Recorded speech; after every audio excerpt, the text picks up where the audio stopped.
నీతో మాట్లాడతాడు. ప్రభు నీ జీవితాన్ని ఆశీర్వదిస్తాడు, దీవిస్తాడు, కనికరిస్తాడు. ఆయనకు అసాధ్యమైనది ఏది లేదు. ఆయన సమస్యను పరిష్కరించలేని వాడు కాదు. ఆయన పరిష్కరించలేని సమస్య ఈ ప్రపంచంలో ఏది లేని లేదు. హల్లెలూయా చెప్పండి, హల్లెలూయా.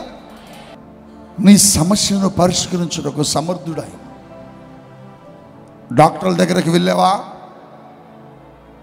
వైద్యుల దగ్గరికి వెళ్ళావేమో, మనుషుల దగ్గరికి వెళ్ళావేమో, నాయకుల దగ్గరికి వెళ్ళావేమో, గొప్ప గొప్ప వ్యక్తుల దగ్గరికి వెళ్ళి వారిని ఆశ్రయించేవేమో, కానీ వారు ఎవరి దగ్గర కూడా నీ సమస్య పరిష్కరించబడలేదు. నీ జీవితంలో అన్నిటిని కోల్పోయి ఒంటరైపోయావా? అయితే ప్రభువు నీతో చెబుతున్నాడు, నీ జీవితంలో దేవుడు బలమైన కార్యాలు ఈ దినమున జరిగించబోతున్నాడట.